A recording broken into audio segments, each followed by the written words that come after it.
This is from Acts chapter 7, beginning in verse 9. It said, "In the patriarchs becoming envious, sold Joseph into Egypt, but God was with him, and delivered him out of all his troubles, and gave him favor and wisdom in the presence of Pharaoh king of Egypt, and made him governor over Egypt and all his house." There's two words here that I want you to see, two words that I want you to grab a hold of, and they're this, in verse 9, "But God." To the most important words you will ever hear, but God was with him. But God. So in a minute, if you carry nothing else away from this message, I want you to carry two words, but God. He's had nothing but a hard way to go, thrown into circumstances beyond his control. And then we find those two beautiful words, but God. Those two words that can change everything. Those two words that can turn impossibilities into possibilities. Those two words that made all of the difference in Joseph's life, but God. But God was with him. The odds were against him, but God. His dreams could never come to pass, but God. God delivered him out of all of his troubles, gave him favor, gave him wisdom, and took him from the bottom and put him on the top. And you could lose hope, except for two words, but God.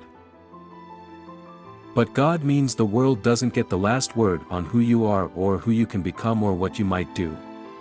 Your GED, your SAT scores, your divorced home, unwanted orphan has no bearing whatsoever with what God can do for you and do with you. None at all. In fact, the worse off you are, the more glory he gets when he does something wonderful with you. And the weak and the underdog and the downcast and raising them up and doing mighty things through their life. That way he gets all the glory. It excites me to find out that I can be bigger than who I was when I was born. Or whatever happened to me. Of course we're not smart enough. Of course we're not resourced enough. Of course we're not strong enough. And of course none of us are good enough. But God has chosen the foolish, the weak, the lowly, and the meek, and the timid, and the too shy, and the too loud, and the not very polished, and the not very accomplished, and the not very connected, so that whatever is going on in your heart or in your job or with your family, or with your money, or with your children, or with your health. Really, really bad, remember, but God. Those two words. That's what I want you to remember for every battle in your life in this season. For every cross in your life in this season, for every struggle in your life in this season, for every setback in your life, for every question in your life, for every unanswered prayer in your life in this season, for every thorn in your flesh in this season, for every limp in your hip this season. I want you to remember, but only two words you need. Two words that are woven into some stories in the Bible that you could overlook them if you're not careful, and yet those words change everything. You could do a whole study on every time that it says, "but God" in the Bible, and you'd be blessed. Abraham was 75 years old and his wife's womb was as good as dead, but God wanted a baby named Isaac. And Abraham even got in the way and messed it up by having Ishmael with Hagar. But God had a plan for Isaac and Ishmael.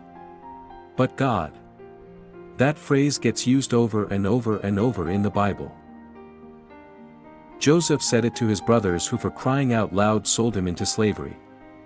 Years later when he understood what happened from a different perspective, he said to them, "You intended to harm me, but God intended it for good." The psalmist said, "My flesh, my heart may fail. But God is the strength of my heart and my portion forever." Jesus said with human beings it's impossible. Even salvation is impossible. But with God, all things are possible. But God, are you saying "but I"? Or "but God"? "But I can't." Oh, but God won't. Or, "but God can." The answer you choose will determine the life you lead. I would rather try and fail than to wonder what might have been if I hadn't tried at all. Some of you may seem like God's not working in your life, friend. He is working. You just hang in there. Don't quit. He is faithful. You stay plugged in and you'll be able to say at the end of your story, it looked bad, but God. The devil's not the author. You're not the author. God is the author. My friend, you may be the least and the last, and no one expects you to ever accomplish anything great in your life. No one expects anything great or significant to come out of your life. You are always the last one chosen. Maybe you've had the least amount of opportunities in your life, and that might be your story, except for 2 words, but God. My friend, God can do it for you.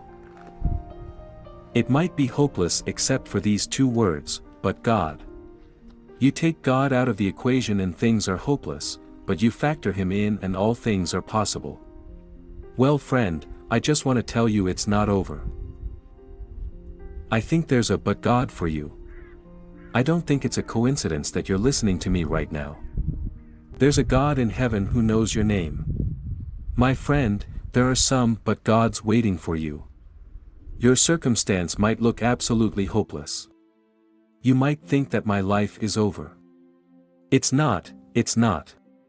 You need to factor those words in, but God. This week, those are your 2 words. Don't you give up. Don't you stop dreaming. Don't you stop praying. Don't you give in to sin.